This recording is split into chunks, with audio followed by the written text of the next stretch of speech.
I'm Brian V, and this is Why We Work. Today, I have the great pleasure of speaking with Chris Judd. Chris is the account manager at EMCO Corporation in Canada, where his company provides products and services in HVAC, Waterworks, irrigation, industrial, and fire protection. Today, I want to ask Chris, knowing that he is an athlete, how he has brought his skills from the field into his workplace and how he has been able to use athletics in his career. Join me today in my conversation with Chris Judd. I'm Brian V, and this is Why We Work. Today, I have the great pleasure of speaking with Chris Judd. Good day, fine sir. How you doing, Brian? Thanks for having me on, buddy. I am well. I appreciate you coming on. Chris, will you be able to tell us, I did a little introduction to you a moment ago, what industry you're in and what it is you're doing now?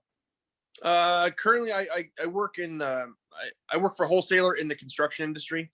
So I am currently doing residential and commercial plumbing, heating, and HVAC sales on the wholesale side. So I'm part of the supply chain, which is far cry from what I was doing when I knew you in my previous life. So, yeah, well, let's go back, Chris.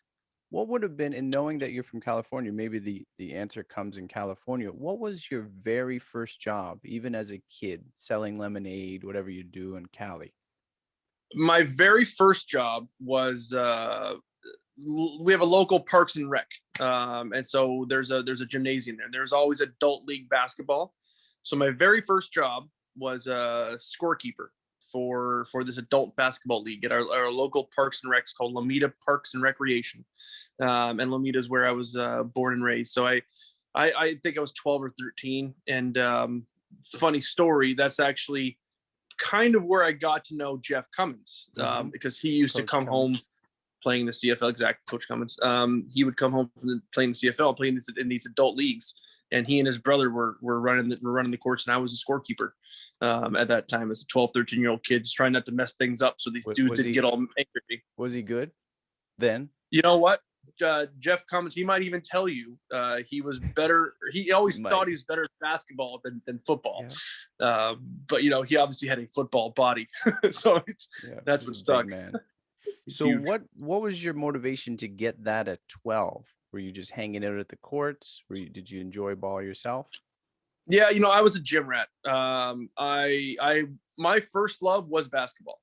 So I'm a diehard Lakers fan. I always have been. I remember going to games at the Great Western Forum before the Staples Center. In LA, it was the Great Western Forum in Inglewood, and I was taken to a couple games by a buddy of mine. And then, I remember going to a game, they come back and playing on the 8-foot hoops that they had down there when I was really young, and dominating the next day. And I was like, oh, this is great. I want to be a basketball guy.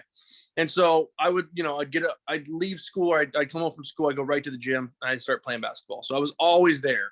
And so that was just an opportunity for me to be involved in basketball. Even though I couldn't play with these guys because they're grown men and I was probably 12 or 13, it was just a way for me to stay involved and be a part of the action down there. And I'd always wanted to work for the Parks and Recreation League when I was a kid.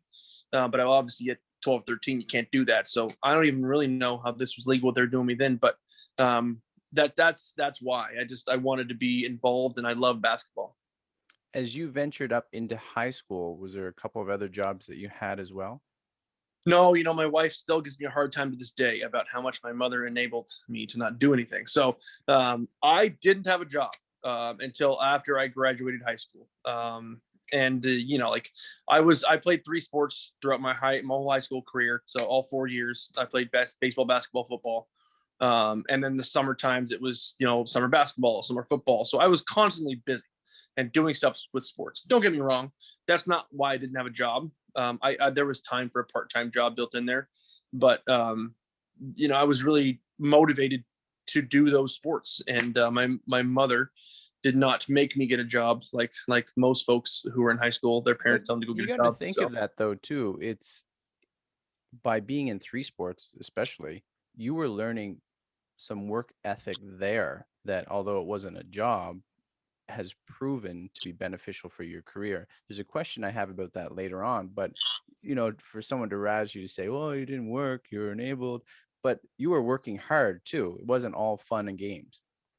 Oh yeah, and it's you definitely learn a lot about yourself in sports. I had my old high school football coach used to say, "Football is a microcosm of life." Because you're going to get out of it what you put into it. And so that was a really good lesson for me at a very early age, about the dedication and sacrifice that it takes to become a successful athlete. And you're right, like it was hard work, and I was in the best shape of my life in high school. Like I was skinny, and I was constantly, even when I wasn't playing sports, I was off riding my bike, and I was always busy and active and doing stuff and very, very healthy. And there obviously was some transferable skills and things that I learned during that time period, which, to your point, absolutely benefited me and helped lead me and made me become kind of who I am today. So how serious were you in your thinking about how good you were in sports in high school? Were you thinking this was going to be a career? Was this going to be a university stint? What were you thinking for college and for your career? Well, it's funny, so my first 2 years, so like freshman, sophomore year, I had not hit my growth spurt yet.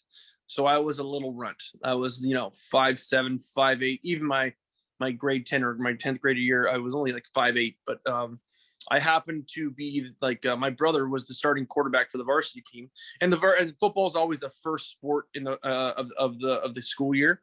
Mm-hmm. So it was the fall, and I was actually. I played middle linebacker on my JV team. Didn't play quarterback. Was a backup quarterback in the varsity team, and then my brother got hurt. And then as a 5'8" little runt, I got my opportunity to play. And I was still pretty realistic at that time. I had a limited skill set because of my height, and I didn't have the strongest arm in the world.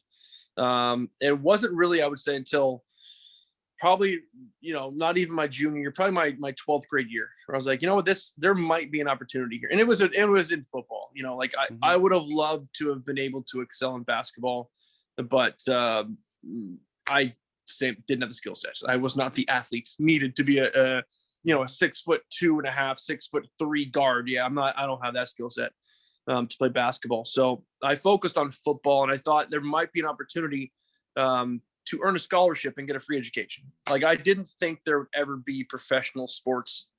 And actually it's funny, Coach Cummins might even tell you this if you ever were to ask him.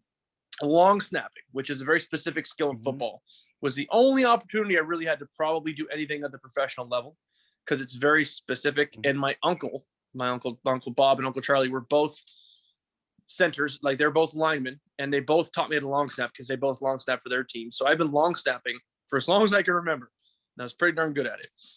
But as far as the quarterback side was concerned, I was pretty realistic and just wanted to be able to get a free education, and travel around and see what that opportunity would provide for me. So how did that decision come to you for which school to pick and what you were going to take for your education? So after high school, I didn't go to college, university right out of high school. I went to a local community college, and I spent 2.5 years there. Actually, it was 3 years by the time it was all said and done. It was around, after I was done playing my last year, I didn't play it all my first year. I had what's called a gray shirt, which is you're not a full-time student, but your college clock doesn't start running because you're not a full-time student. And then I was like a third string quarterback my first year I was eligible. And then I wasn't even the starting quarterback until the first game. We had a 3-way tryout to see who's going to be a starting quarterback the first game of the year, because the offensive coordinator thought I should have been the quarterback. The quarterback coach thought that another guy should have been the quarterback, and the head coach thought the third guy should have been the quarterback. So no one could decide who was going to be the quarterback. And so the first game of the year, I played the best out of the quarterbacks, and it was my spot from that point forward. And then I had a couple smaller opportunities. There was a school in Missouri, I think, that flew me out and wanted me to go there. And there's a couple local colleges that are great academic universities, but they couldn't offer any financial assistance. And then I got a phone call from Jeff Cummins, who I've known literally my whole life, pretty much. He coached my older brother in varsity basketball at Torrance High School. So Jeff Cummins is the head coach at Acadia University, played in the CFL. And so, yeah, he knew my older brother. His younger brother was like my freshman basketball coach. Like I talked about before, there was a whole Lomita Park connection. So he knew me, but as like the short runt. He remembered me as like that short runt kid. But then he was able to see my highlight film. He flew me up here to Wolfville, Nova Scotia. And much like I'm sure your wife was feeling at that time, coming into the town, you're like, where am I? Like, what is happening? Where's the people? Like, where are you taking me right now? And I didn't know what I wanted to study, Brian. I knew I wanted something in the sports world because that's what I knew. I knew that I love sports. I wanted to do something sports related. And so kinesiology was that route that I took, knowing that there was different things in the sports realm that you could do with a kinesiology degree, including coaching, which actually I took a couple courses in coaching when I was at Acadia. So you ended up being a coach for Acadia. Are you still coaching at Acadia now? I'm a game day consultant, I'll say. Like, I don't really do much for the team throughout the week. For home games, I'll go down and I'll hang out and I'll offer whatever kind of assistance I can give to the guys. Last year I was on the sidelines and I was helping out with the quarterbacks because the quarterback coach was also the special teams coordinator. So during a game, the special teams coordinator is extremely busy because he has a lot of things on his plate. And so I was just able to offer I wanted to offer to help however I could. And last year it was with the quarterbacks on the sideline, discussing with them the series that was, what they saw, what they might want to look for next time. And so I've stayed on even since I stopped coaching in some facet. I've always done something, whether it's being up in the booth on game days, offering another set of eyes to the defense, which I actually did for 1 year. I'm no longer full-time and I definitely don't give very much to them, but I offer what I can every season. I have done so. And I love every moment of it. Knowing your commitment to sports, your passion for sports, you mentioned this earlier too, what skill set were you able to bring into the job that you have now? I think one of the biggest skill sets that I have was leadership. Having been around such great leaders in my life, in the coach world, and also getting to travel around and seeing the way that different people approach management and leadership. I think I was able to bring that to the table. The other thing that I bring to the table is persistence. Like, I have failed more things in my life than I have succeeded at, but it's the opportunity that failure provides you to overcome and to adjust and adapt and change the way you're thinking or acting or doing something to become successful. And I got into the sales world that way because, sales is, you fail all the time. People tell you no all the time. But for me, failing or having someone tell me no it doesn't really do much to deter me. I'll call someone, and I have actually had to have someone pick up the phone and tell me, please stop calling me. What do you want? And I told him all you had to do was answer the phone. I'll keep calling you until they answer the phone and tell me to go away. But so that's like the sales side. Definitely, I have advantages in the sales world, and I think I've actually read several articles that detail how some companies look for ex-athletes for their salespeople because they know that they've been kicked down and kicked in the dirt by their coaches or by life or by the game or whatever. They experienced that failure. And obviously being able to, graduate from university and to play at a relatively high level of sports, you experience a whole lot of that. So that's definitely helped. Especially at the quarterback position. What is the process that you're going through, say, on a weekly basis in your position as an account manager? Well, it's actually changed quite a bit during the global pandemic. But when I first started, I was tasked with identifying kind of general contractors in this area from Windsor, Nova Scotia to Digby, Nova Scotia, to attract them to purchase more of their acrylics and, anyway, some vast stuff. But I'm on the road. I was on the road, I should say, 2 or 3 days a week, attracting new business while also keeping our core customers happy. So you want to grow the relationships that you have, and you want to develop new relationships. And so that's what I was doing primarily. My role has kind of changed, a couple reasons. One of them was one of the relationships I established while on the road was with a pretty prominent developer in the area. And they identified the Annapolis Valley, where we live, as a great opportunity for multi-level, multi-unit apartment building complexes. And I kind of took the point on working that relationship, and they've now built four different 4-story apartment building complexes in this area. The majority of it has been me working that account and getting them to get as much stuff as they can from us. So that's kind of been my focus over the last 2 or 3 years, is really working that, while also, developing relationships at the counter that we have, or on the phone, or not so much on the road lately, but yeah. What is some difficulty you have in your position, and what are some satisfactions that you get?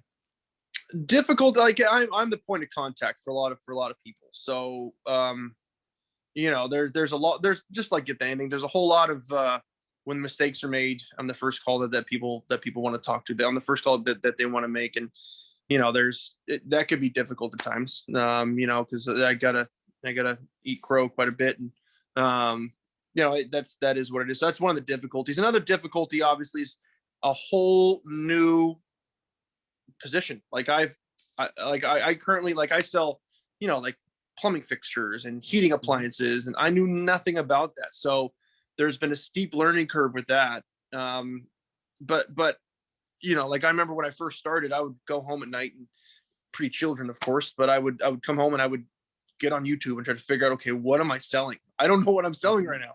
I should probably know more about this product. And so that was one of the bigger learning curves for me, is learning the product and learning the mechanical side of the whole industry, because I'm not super mechanically inclined. So how these things work, it was a mystery to me, and that's never going to stop, because that's constantly changing in this industry as well. But that was definitely one of the bigger difficulties, was knowing the product and learning the product. How has your appreciation, and I know, one, maybe not having a job, but you've had people work around you and some different industries, but how has your appreciation grown for different aspects of different industries? Because I know with this podcast, the more I talk to people doing things that I have no idea about, but just thinking of whether it's an apartment building or a house and all that goes into it, all the people that come into the process, how has your appreciation of your industry grown over the last few years?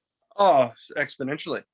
Like, there's things that you don't really pay too much attention to, but I remember actually, it's when I moved into my old place, like when my wife and I bought our first house, I tried to do some home plumbing, and water started spraying everywhere. So I was like, okay, like, I'm out of my element already. Like, this is crazy.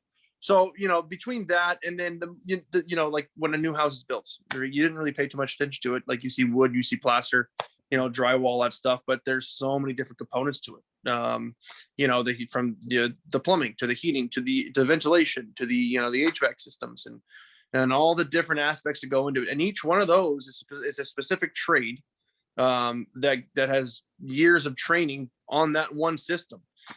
So you definitely get an appreciation for these, for the folks that you work with, and or for the individuals that are around you that you didn't really have before. Like, there's a lot of misconceptions out there about plumbers, and now all they do is fix toilets. Okay, no, there's a ridiculous amount of skill that it takes to be a plumber, and to know how these components work and how they work together. And so every day it feels like your appreciation for what these individuals are capable of, what they could do, grows. And I ask them questions all the time. Like, I want to know more stuff, and they love to talk about it. Just like anybody, if someone's great at something, they know a lot about something, they want to share that knowledge with you. Absolutely. So I'll ask questions, and I just want to hear these guys talk sometimes, because they have such a depth of knowledge of their trade, and of their what they're doing. It's pretty phenomenal. How do you stay productive? You mentioned this, in that you have resilience especially coming from sports. But sales, now you have an account, so it's kind of a little bit different. But when you weren't in this particular position, how did you stay productive when, you're getting 9 out of 10 no's rather than yes? But how are you getting back on the horse and getting in there? What's keeping you going? You mean you stay active? I mean, that's so. When I first started, what I did was I developed a list of all the people that I wanted to call that we had not done any business with. Mm-hmm. And it was, I think, 175 different names and numbers that I come up with. And so you start going down the list. And a lot of these individuals, they didn't know me. They definitely didn't know me. Mm-hmm. And so you get a lot of folks who, they don't really have any interest. But of the 175 calls I made, Brian, I probably set 25 meetings. Of those 25 meetings, I probably got 12 people to come and to actually buy stuff from us. So it took 175 phone calls to get 12 accounts. But I also did that over like a 2-day period, So at some points, actually, I wish that the Valley had more opportunity for those kind of cold calls and like unknown entities. But around here, really, there's only so many people that are doing this stuff. I was able to go through it in like 2 or 3 days. I remember I had a job after I decided to go back to California. I went back to California in like 2008, at the end of 2008 and at beginning of 2009. And I got a job with a company in Los Angeles County, but I eventually became a business development manager for Los Angeles and Orange counties. And so that's like, there's like 30 million people in those 2 counties. And so I couldn't fill up my funnel fast enough with these different leads and stuff that it was, I couldn't wait to go make phone calls. And here is a little bit different. Here it's a lot about who you know, who you are, and whether someone trusts you, and whether you're that person that they know that you're not full of crap. Essentially, when they're relationship too, and then if they don't get you now, you can come around, circle back, and maybe meet them again sometime. That's right. Is there some sort of tool that you use that is essential for you? I mean, it could be your phone or a program, but something that helps you stay efficient. Yes, I definitely use Siri on my phone. In the course of a day, you have people asking you to do things all day long. And then, so if I'm in the middle of a task, and I always tell my employers that I'm great at multitasking. That is not true. I am not a great multitasker. I'm not. Like it's I keep on telling my wife it's because I have supreme focus, so that when I'm doing something that has all my attention. She doesn't buy it. So add the supreme part. Yeah, I try. She doesn't buy it. So I have to leave notes for myself, reminders for myself. I use my phone as my assistant for that purpose. So if at the end of the day, I think about all the stuff I did that day and okay, what did I forget to do today? And generally speaking, I try to leave a reminder in the moment, because if I forget to do something in the moment, oftentimes it's gone, because I always have so many different things running through my head. Most of it are just customer needs and what they need, and okay, give me this stuff. And so I use my phone. It is incredibly important. I usually have a running list of reminders, up to 10, 12 at a time. And then whenever time I have a moment throughout the day, I'll just reference my phone. Okay, what I forget to do. And that when I was working in California, it was definitely like my Outlook calendar. And, we had like a account management or like a customer management system. I don't really have that here. So I use my phone, and it's extremely important for sure. Is there something now, especially that you were later in starting work, is there something you wish you would have known when you were younger that it would have done you well now? Yeah, money management.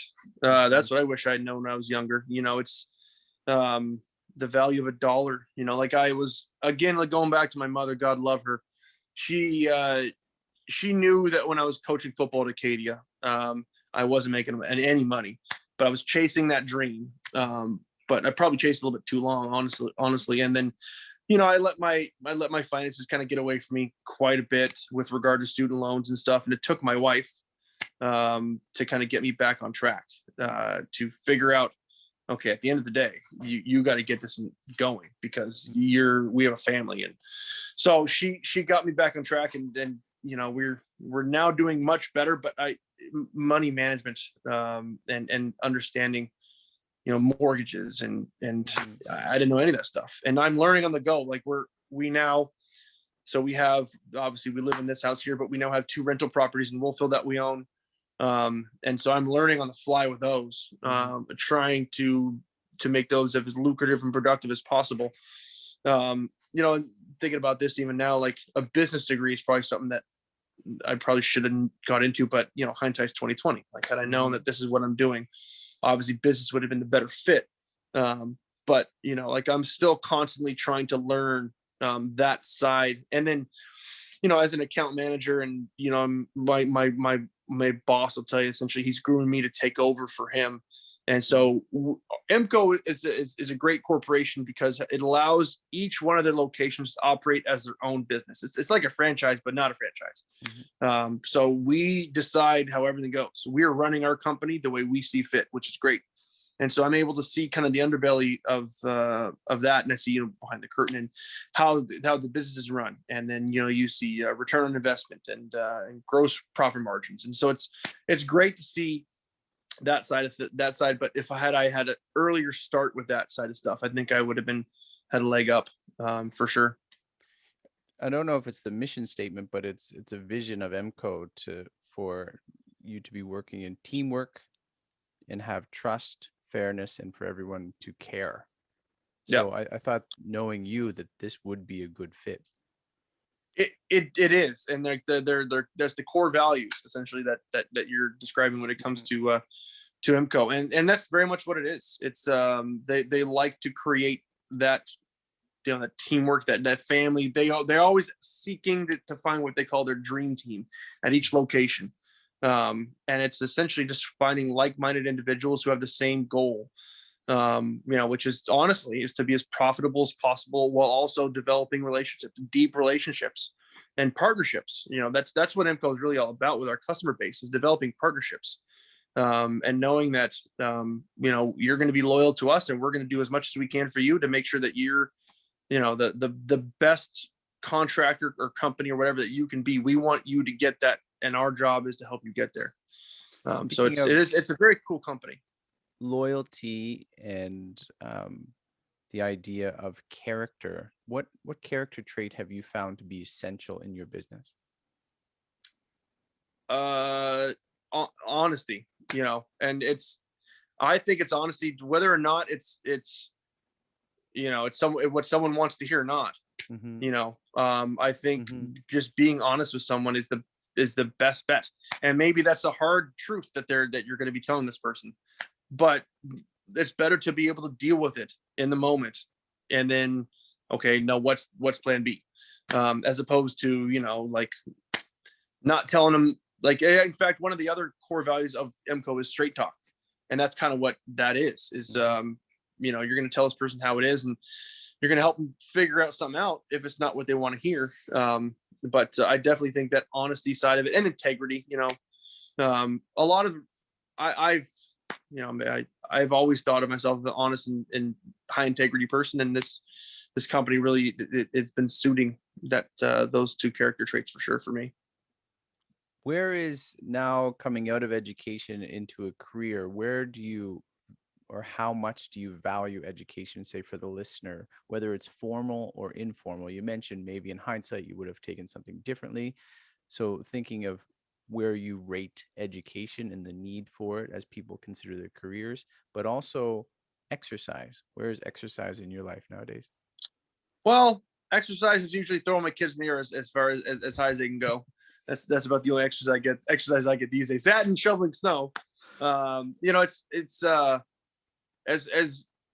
as much of an athlete as I was, and I've never been super motivated, unfortunately, for better or worse, to go out there and go for a run. That being said, though, when I'm home, I'm up, I'm active, I'm doing stuff. I'm always looking for something to do around the house. So I'm not really a couch potato, even though I don't go out there and exercise a ton. I need to do more, and I know that. As far as the education goes, I think education is, for at least, I guess it really depends, in my opinion. I think education is critical, and to what extent, to what, what path you go down education wise. the more information and the more knowledge you could seek out from people via textbook or, whatever that might be.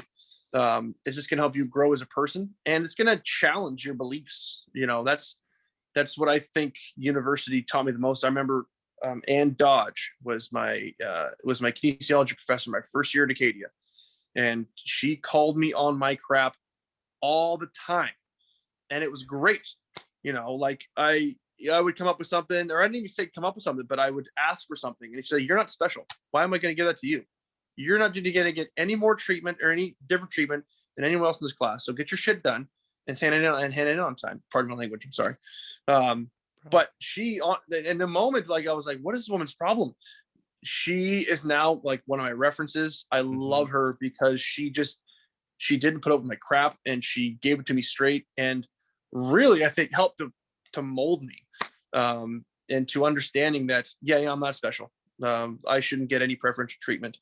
And it's those kind of, like, being, for me anyway, my experience was that, and that happened for me at a university. So finding whoever that person is in your life to educate you, I think is going to be important, whether that's at a secondary, university, or whether it's you're taking your plumbing courses, or you're in the trades, or someone should be there to help to educate you in the way of life and the way life works, but also in your craft. As you mentioned, you had your wife to help you get things on track. Do you now have a goal now, looking further ahead for yourself? You mentioned you have some real estate properties. You might take over an account or the area there in EMCO. Do you have an overarching goal? I do. And now my goal is a selfish one, is to retire early. I want to retire at 55. And so I don't have a lot of time left to do that.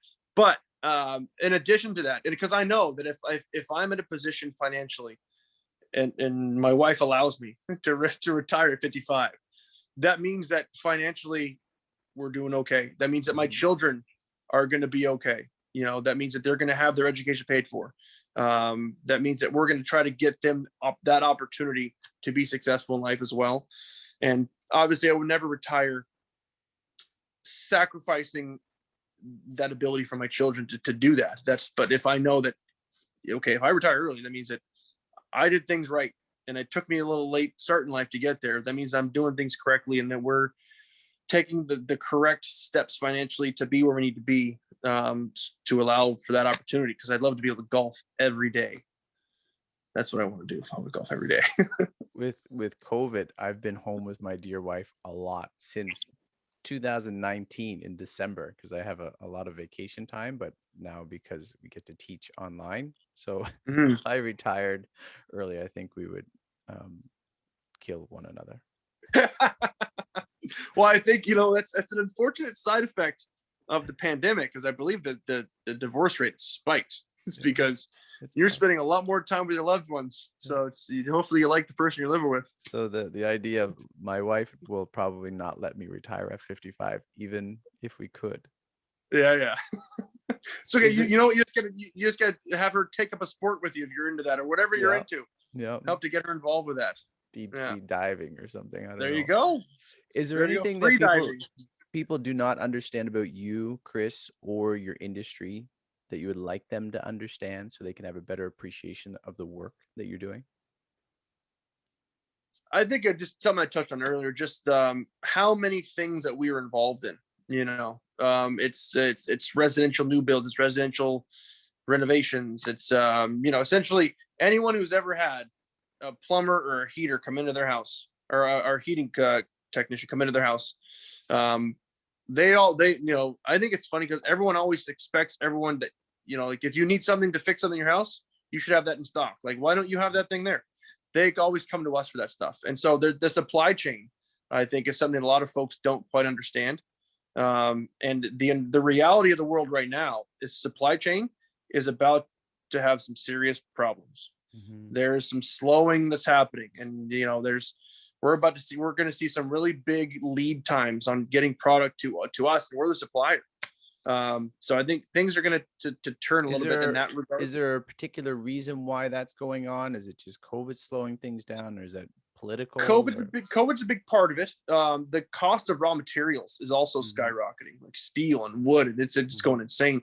Part of that's like is NAFTA and Trump trying to get involved and do some stuff, and everyone retaliating. But I think it's almost like a delayed COVID reaction because almost everything's manufactured in China these days.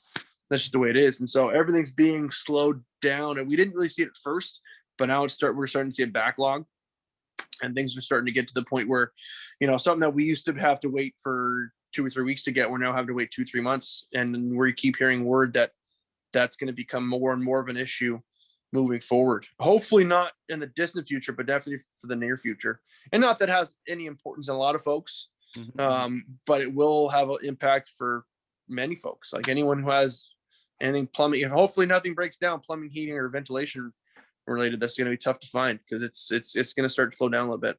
Well, that's where our appreciation of these different industries comes to light, where some people have no idea how world events are affecting people, but as you're learning that, you can't get plastic, or you can't get wood, or you can't get this material, and you're understanding these things better. And that's for younger people, or people in their 20s and 30s to understand this, how the world is really connected and how these different industries and the work people do are really essential. Right. And and I think it's for I guess the word would just be ignorance, is because it's not something that folks ever think about, like especially I think the younger generation, where they're so used to instant gratification, like they want something, they got it, like the now 5G's there, you want something on your phone, you're going to have it instantaneously. Everyone's used to getting what they want, and they want what they get now. But with regard to that side of stuff, it's not going to be like that, at least not for a little while. And I just hope it doesn't have too big of an impact, as far as, hopefully it doesn't impact jobs. But there was, that being said, Brian, like a couple of years ago, there was talk that there was going to be a lack of, long haul freight truck drivers. And that was going to lead to really big issues for the supply chain because there's going to be no truck drivers. And that never came to fruition, And so it could just be all hearsay but I'm seeing it. It is actually happening. I hope that it's not going to get worse as some people are predicting, because that's going to have a big impact on a lot of people. In terms of impact, is there some adversity, Chris, that you have faced where it positively or negatively affects your work, but you can use that adversity to encourage others in their work?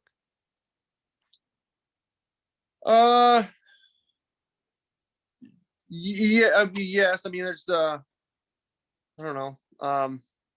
That's kind of a tougher one to Brian, but like I just feel like there's always adversity. Daily there's stuff that especially stuff that's out of your hands. Like that's what I don't like, how sometimes things are completely out of your hands, but you have to deal with it on the front lines anyway. And part of it is the supply chain that we just talked about, for sure. How about more personally, adversity for people who are facing adversity in their own lives, and how you could encourage them in their journey with work? Yeah. Well, just there's always something, right? So it's like for me, for instance, the adversity with me is like I'm constantly tired. Like that's what I view. That's my adversity, because I have kids and they don't sleep very well or whatever. But I also know that the ability for me to get up and do what I'm supposed to do is going to set a great example for my kids, and so just my ability to drink a lot of coffee, and keep going, keep plugging, and not allow that to stop me or get in the way. And it's there's always something that's going to be pulling at you. There's no doubt about that. There's, whether it's an obstacle or something behind you trying to pull you backwards, or whether it's someone saying that actually I guess the line of work that I'm in now, and being an American, which has had a bit of an impact. Like people are right in your face, and I've had some people say some nice things to me, and luckily I've been yelled at by more coaches than these guys can ever even imagine. I've been called worse things by my coaches in my life, and I can't even say it out loud because it's not really something that you should be saying. So it's water off a duck's back for me. But I know some folks out there, they're really impacted by what people say and think, and I don't think you can't let that stuff get in the way. And we even see that nowadays with like this, like the online bullying. Like it's so horrific what's happening with some folks, but they're just it's some words can be very hurtful. And I've unfortunately had the ability to just let it run right off me and not even stick, and I don't even worry about it. Chris, how can people get in touch with you? Maybe even EMCO itself if they're looking for a job, because it seems like a very good place to work with opportunity. Yeah, so EMCO is across Canada. Actually, it's in the States. In the United States, it's called Hajoca, Hajoca. In Canada, it's called EMCO. We have like 300 locations across Canada. There's a bunch of different names that it's under. www.imco, I think imco.com.ca, or honestly, I forget the company's email address, but it might be imcoltd.com. If you want to get in touch with me, feel free. I'll give you my email address for EMCO. It's CJUDD, so CJudd at imcoltd.com. If anyone does want to reach out, let me know. We have jobs popping up all over the country. We get messages all the time about different job openings and opportunities. We have it's called a strategic development program for young graduates to get into, that essentially will teach individuals the business, from the depths all the way to the top of the business. And it's a great opportunity for someone to learn the business, from the warehouse position to the inside sales, outside sales, to management trainee. Every EMCO is always looking for these recent grad strategic development individuals, that's what EMCO thinks is going to be what sets us apart from other suppliers and our competitors, is getting individuals who have this level of education because of the experiences that you do get when you go to university. And like we talked about earlier, just the different things that you're that you see and that you experience. And I mean, I know for me, it was like all of our group presentations that we did, or presentations that we did at Acadia, where I remember, like, when I was working in California, I worked, and I was able to set up a meeting of Siemens. Siemens is a ginormous Fortune 500 company.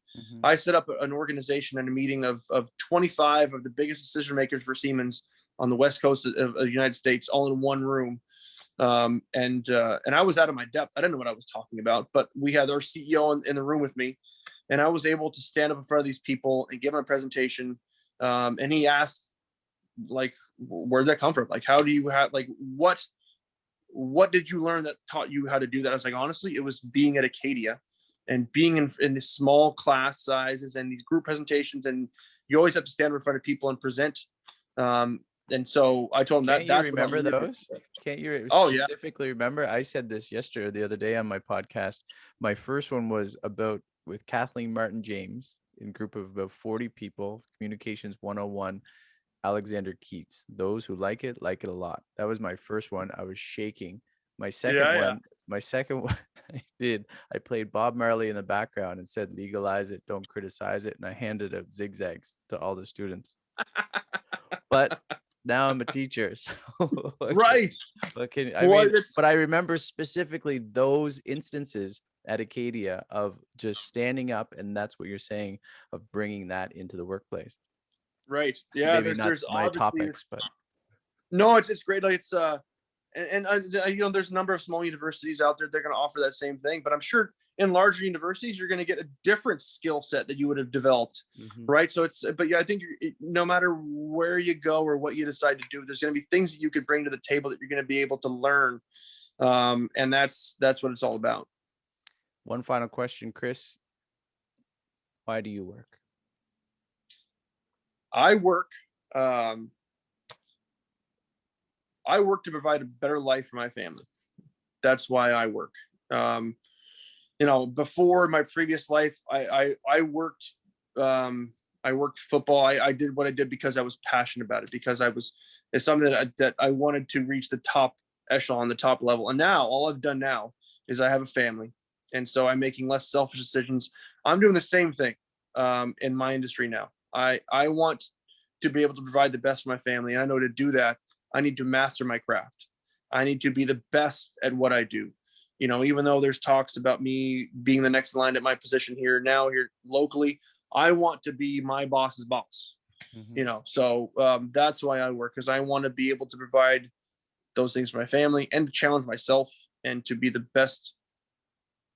I want to get the maximum out of myself that I can. And because I know if I do that, we're going to be okay as a family.